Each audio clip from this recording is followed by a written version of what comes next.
2009, the economy was at a low point. I was laid off from my job with no notice, but shortly after that, I was offered a job here in Seattle. So me and my wife, we prayed about it, and we decided to make the move out here from Utah, and that's right about the time we started coming to Canyon Creek Church. When we moved here, our finances were in a bad place. I wasn't making the kind of money I was making before. Mindy couldn't find a job, and we were short on our bills about $700-800 each month. We got to the point where we were starting to doubt why God even brought us here. Even though we had to borrow money from our family just to buy groceries and gas for our car, my wife and I, we decided to make a decision. We're going to decide to remain faithful with our giving. And I remember at the time people were saying, you can't afford to tithe. And our attitude never wavered.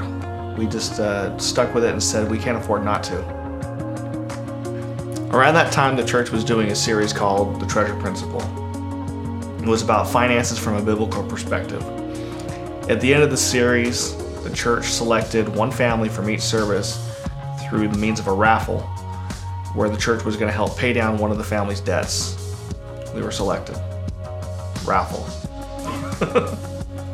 It couldn't have come at a more needed time. I'm not a hyper-spiritual person, but at that point, our prayers were answered, and God began to bless our finances. I was recruited to a better job. Mindy ended up finding her dream job. And now we're in a much better position to give. I firmly believe because of our tithing, the Lord blesses our finances. I love my church, so I give.